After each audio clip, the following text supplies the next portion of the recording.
For far too long, comic book creators have been getting a raw deal, and the sad thing is, most of you guys, you don't even know it.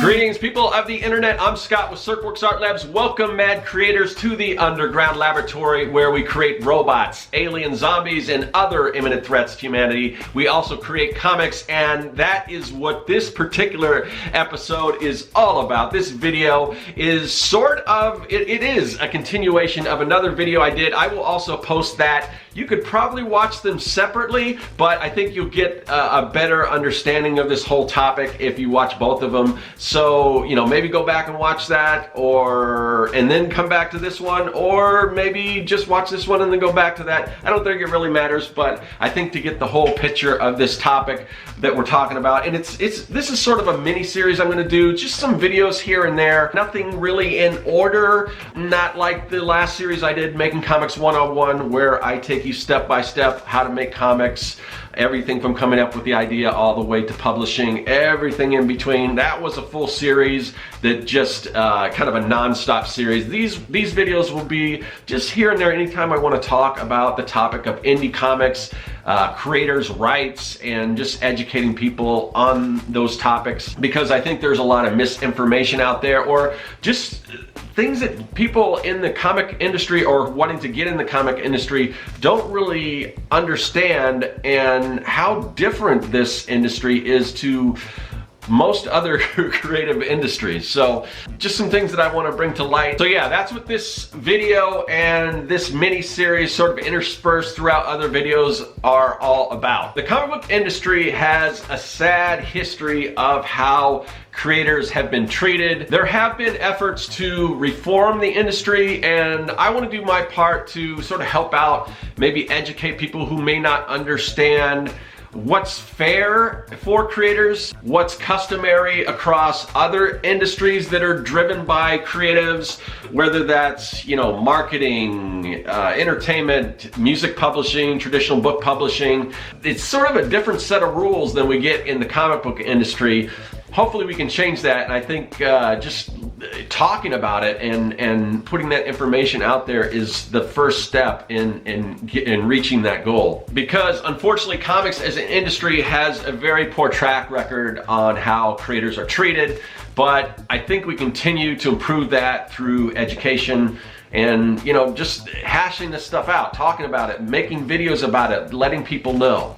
Now, if you didn't know any better, you might be asking yourself, well, how do they get away with it? How do they get people to, you know, work for this in these poor sort of working conditions where you are essentially work for hire, but you're still a contractor and not getting any of the benefits that usually come with being an independent contractor?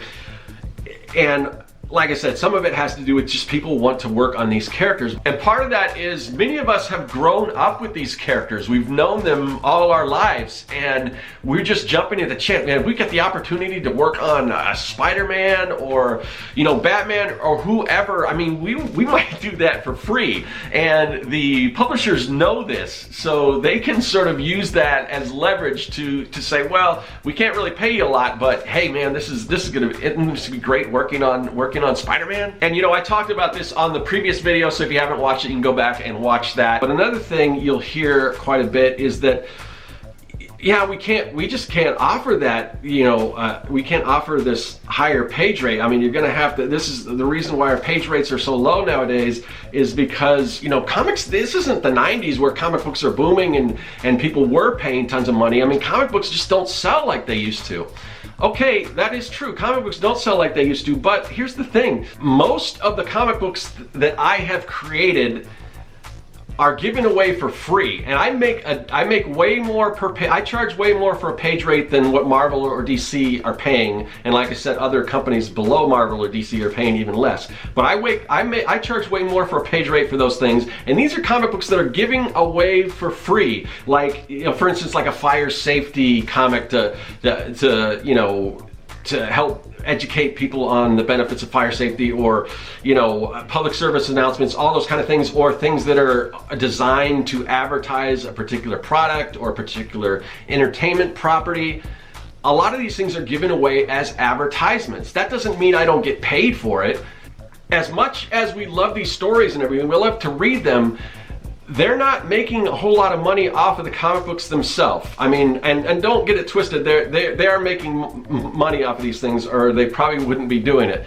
I don't know that they're, and that's a whole other conversation on what they should be doing and if there's better ways to run. I mean, the comic book industry in general is just, the way it runs is like contrary to any other kind of business model around, and it's like they keep doing these crazy things that don't seem to be working. But anyway, what I'm getting at is, these comic books that are out there in the comic store that people are picking up, this is advertising, this is research and development. Even if they were giving away these comics for free,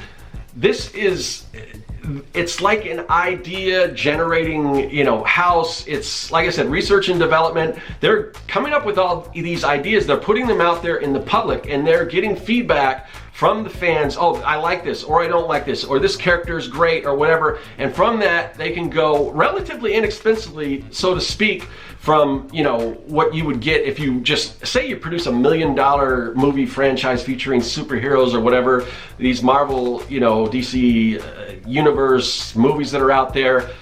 That's a lot of money to invest. What they can do is, through just the comic books in the stores, they're getting an idea of, oh, this could be our next big thing. We've got all these we've developed these stories, and that is worth something. Even if they don't sell a single copy, even if they're giving them out for free, there is value in that information that they're getting. So don't let them say, oh, well, comic books aren't selling anymore, so we can't afford to pay you.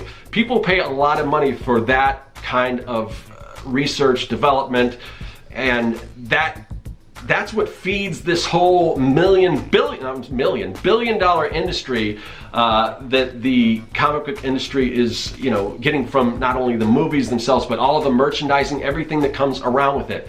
It should all be connected, but somehow they're saying, well, this isn't really part of that. That's something separate. If you're doing work on those movies, you'll probably be making a decent chunk of change, but this is just comics. This is, we can't afford to pay you a decent wage to create what is ultimately becoming these movies, the impetus of where these ideas come from and everything. So, be a little cautious, and just know when they say that, understand that that's,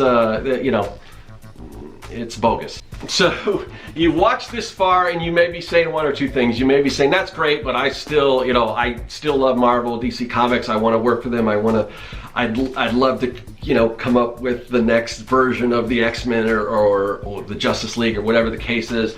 That's great. At least you're armed with the knowledge of kind of what is in store for you. And like I said, that doesn't mean that you can't be successful doing that, but it's not that easy of a road. The other thing you might be saying to yourself is, okay, well, maybe I kind of get where you're coming from. I want to do my own thing. So how do I do that? How do I make a living doing comic books without kind of bowing to sort of this industry standard that they've got going on within the comic book industry? And there are other options. I mean, there are independent comic book publishers out there. Image is a good one. I mean, if you can get in with Image, they are a major comic book publisher, but everything that's created by them is solely owned by the creators. So if your book is good enough, that might be a publisher that you want to look into. Another one that I'm thinking of is like Alterna. And again, it's almost just as hard to get a book published through them, because they don't publish, at least Alterna doesn't publish as many titles like a Marvel or DC. So, but with that, there's a lot of work that goes involved. You've got to put together your team and all that stuff. And I think I'll get into more of that in when I talk about comic book page rates and everything like that, because there are, some different factors and everything. But if you come up with the idea and everything, and you bring it to one of these publishers that are creator owned, there are other publishers that are a little more creator friendly. Fantagraphic books, I think maybe Oni Press. I know they're starting to do some licensed stuff, but I think their books are creator owned, a lot of them. I'm not quite sure. At one point, you know, even Marvel and DC had creator imprints, like, you know, I think Vertigo and Epic, and you know, they got rid of those. So as much progress we make in this, there are setbacks, because I'm not aware of any line between the big two that are creator owned, because, you know, why give creators rights when you can take all that for yourself? So they kind of, you know, those kind of went away, so that's unfortunate. There are also traditional book publishers who publish comics or who have comic book imprints. Scholastic, I believe they have graphics. There's First Second, and there's a number of other, I would think most major book publishers have a either young adult or comic arm of their company where they publish through, and in those cases you do, you know, get to keep the rights to the characters and the things you create. So that is another option to look into. Unfortunately, a lot of people, some people don't even think about like the stuff that Scholastic is doing as comics. You don't often see them in comic book stores, so it's kind of, even though most of those books are far more successful than anything that you're seeing being put out by, you know, Marvel or DC, they're just sort of this separate thing that doesn't always get lumped into comics, but they are comics and they should be regarded as such. That's a great option for you. The other one obviously is crowdfunding, whether it's Kickstarter, Indiegogo. There are so many people that are doing their own things and just making a killing, frankly. And again, you may not even be successful in running your crowdfunding campaign, but it is definitely an option. And you've got to, you know, you have to have some sort of a name for yourself, usually, unless you're just crazy good at like promoting yourself after the fact. But usually it helps to kind of build that name recognition, so when you do go to crowdfund, people know about you. This whole crowdfunding thing is sort of like what the Image, it's the closest thing I can think of to when the Marvel artists kind of broke away from Marvel Comics and started Image. The closest thing I have that I can think of right now is crowdfunding, because, you know, if you've built a name for yourself at one of these companies, and again, that can be a strategy.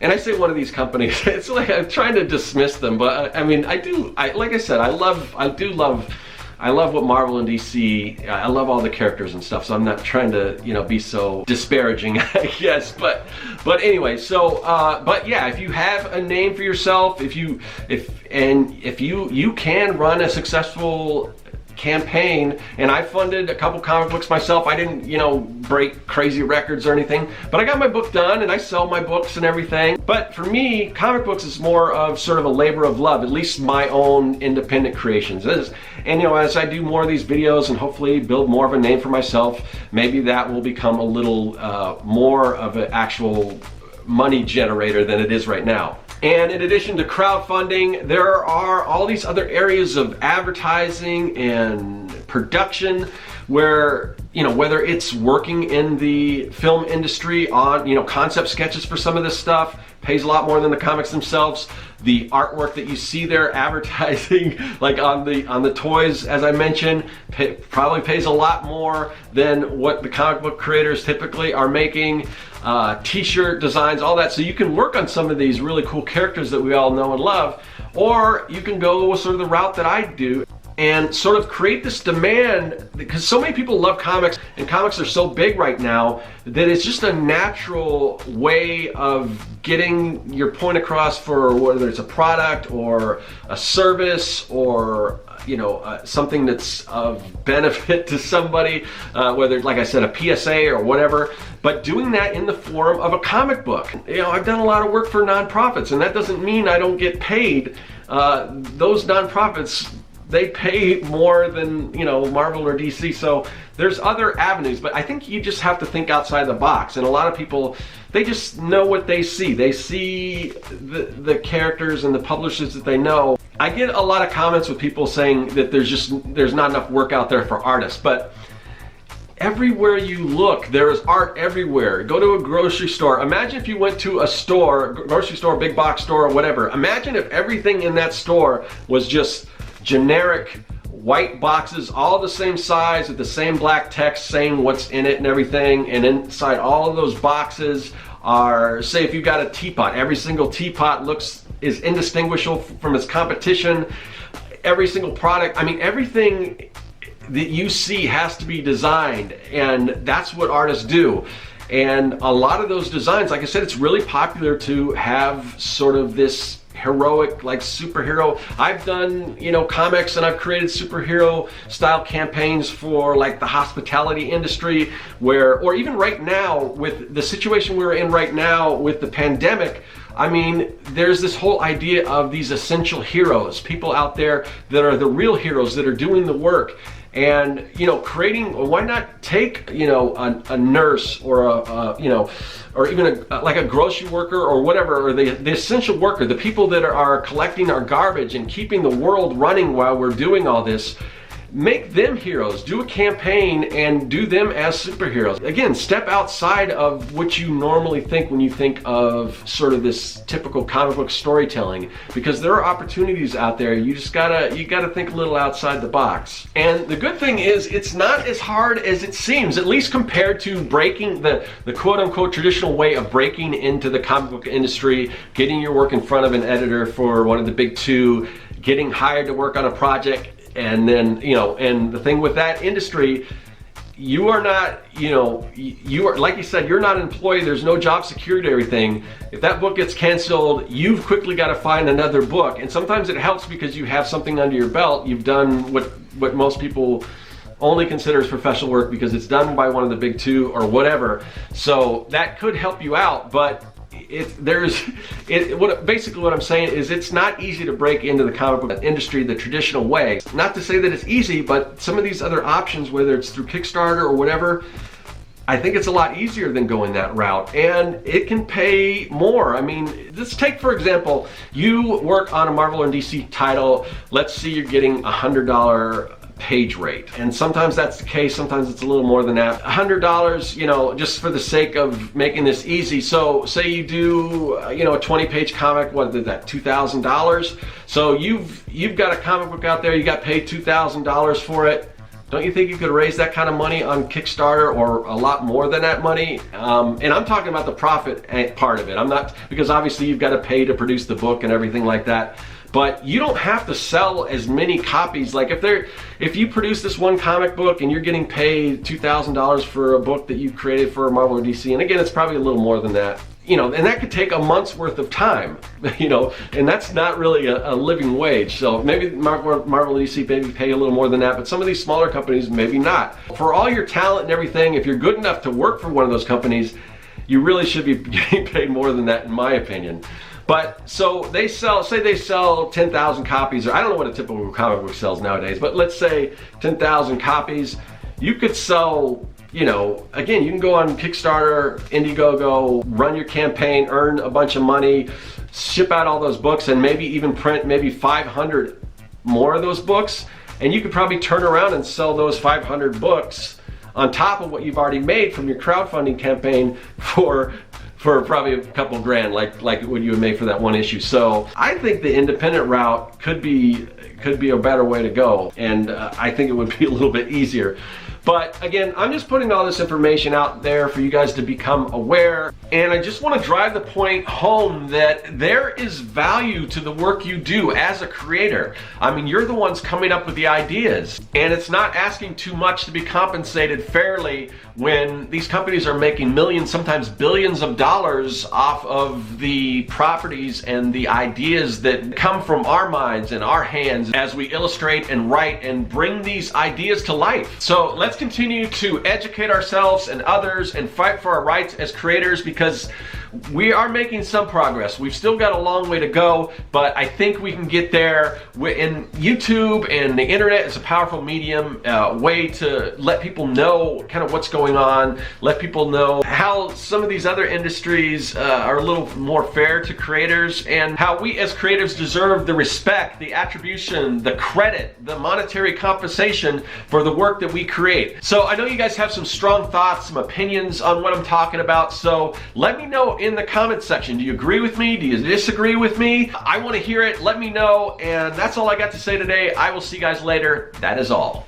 Hey, thanks for watching. If you like what you saw and you want to see more, hit that subscribe button. Also, you can follow me at Serkworks on social media. And now you can support the work that I do on Patreon. Do you like making comics? Then go to Serkworks.com and pick up the Comic Maker Starter Kit. It's packed full of fonts, brushes, templates, and more. And best of all, it's totally free.